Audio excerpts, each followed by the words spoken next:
गौतमी, पहिलं तर स्वागत आहे तुझं सगळ्याच चॅनेलवरती आपल्या. कशी आहेस पहिली तर? मी खूप छान आहे. तुम्ही कसे आहेत प्रेक्षक वर्ग? सगळेच मजेत आहेत आणि तुलाही सगळे प्रेम देत असतात. गौतमी, मला तुला पहिलं विचारायला आवडेल की एवढी एनर्जी आणतेस कुठून? कारण बॅक टू बॅक तुझे शोज असतात वगैरे आणि प्रत्येक शोला तुझा सेम एनर्जी असते. काय सांगशील हे त्याबद्दल? प्रेक्षकांमुळे होतं, कारण की आज त्यांच्या टाळ्या हे माझ्यासाठी खूप असतं, तर त्यांच्यामुळं मला ती एनर्जी येते आणि मी तशा फ्लो मध्ये डान्स करते. ओके गौतमी, तू टीम लीड करतेस आणि तुझ्याबरोबर खूप मोठी टीम आहे. सो त्यांना तुला सगळं अरेंज करायला लागतं, सगळं मॅनेज वगैरे तूच करत असतेस. जर तुला एखाद्या शोची वेगळी म्हणजे कुठून टीव्ही शोची ऑफर आली किंवा काय, आता लेटेस्टली तुझं गाजतोय की बिग बॉस मध्ये जाणार गौतमी पाटील, सो हे कितपत खरं आहे आणि जर आलं तर तुला जायला आवडेल का? No comments. आणि मराठी मूवी येतोय द महाराष्ट्र फाईल्स, तर त्यात माझं आयटम सॉन्ग आहे, सर्वांनी आवर्जून बघा. ओके, त्याच्याच रिलेटेड अजून एक आहे, तू बिग बॉसला किती फॉलो करतेस किंवा तुला त्याच्यातलं, कारण आता इन्फ्लुएन्सर सुद्धा ऍक्च्युली काय होतं मी खरं सांगते, म्हणजे मला मी घरी नसते, माझा ऍक्च्युली जास्ती बाहेरचा दौरा खूप असतो, म्हणून मी टीव्ही किंवा मूवी वगैरे यात मला म्हणजे मला इंटरेस्ट आहे खूप आहे, पण मी ते बघू शकत नाही कारण की माझा बाहेरचा दौराच खूप असतो.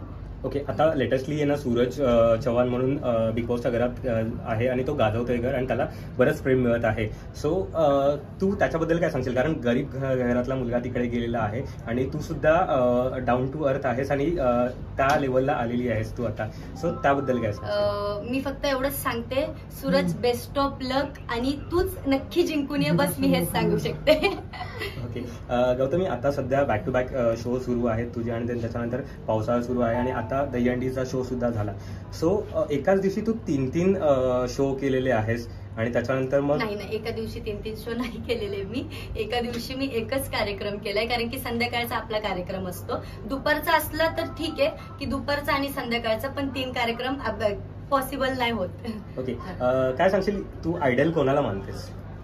म्हणजे तुझं रोल मॉडेल आदर्श कोणाला मानते मी? असं नाही, ऍक्च्युली मी सुरेखाताईंचं नाव घेत आली आहे पहिलेपासूनच, की सुरेखाताईंनाच मी आदर्श मानते. का तर आजपर्यंत लावणी जपली आहे त्यांनी.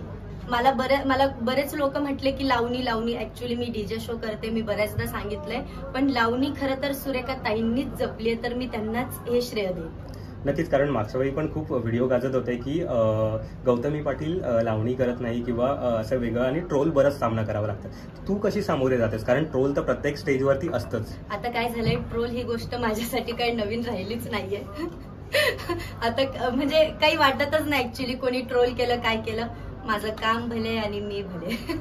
नाही, तरी सुद्धा असतं ना की आपण जरी स्पोर्टिंगली घेतो, पण आपल्या घरच्यांना असतं की त्यांना सामना करावा लागतं वगैरे, येते की बऱ्याच गोष्टी मी पण आणि माझ्या आईचे बऱ्याच गोष्टी मी आणि माझ्या आईने आतापर्यंत सहन केलंय, म्हणून आता तिला पण कुठेतरी एक म्हणजे नॉर्मल काय, तिला पण एवढं हे नाही आणि मला पण काय वाटत नाही करा ट्रोल करायचंय, तर मी त्या गोष्टीकडे खरंच लक्ष देत नाही. ऍक्च्युली कामं एवढी पडलेली आहेत, कामं आपले कार्यक्रम शो वगैरे याच्यातच माझं लक्ष असतं, म्हणून मी नाही लक्ष देत आता. बरं गौतमी, काही अशा स्त्रिया आहेत, आता जे घडतंय म्हणजे बरंच काय घडतंय, बऱ्याच केसेस आहेत. सो बदलापूरची आपल्या इथे लेटेस्टच आहे, त्याबद्दल तू काही बोलू इच्छितेस? हा, मी जेंट्स लोकांना सांगते सगळ्यांना की प्लीज अशा काही गोष्टी करू नका, की म्हणजे प्रत्येकाच्या घरात मुली आहेत, त्यांच्या पालकांना, आईला, वडिलांना काय वाटेल, एखाद्याच्या जीवावर काय बितते ही ती पोरगीच सांगू शकते. तर प्लीज सगळ्यांना मी एक विनंती करते की अशा काही गोष्टी करू नका की एखाद्याच्या जीवावर बितल, म्हणून मी एकच सांगते. आणि मी महिला वर्गांना, लहान पोरींना सांगते की काळजी घ्या, बस, बाकी काय, खरंच काळजी घ्या. बाहेर पडताना किंवा कुठल्याही क्लासला जाताना, कॉलेज, शाळा वगैरे काही असू दे, तुम्ही कॉलेज करा, घरी या, शाळा करा, घरी जा, पण प्लीज दुसरीकडे कुठेही कोणाकडे लक्ष देऊ नका आणि कोणाचं ऐकू नका. आवर्जून आपली काळजी सर्वांनी घ्या, लहान तर मोठ्या मुलींपर्यंत.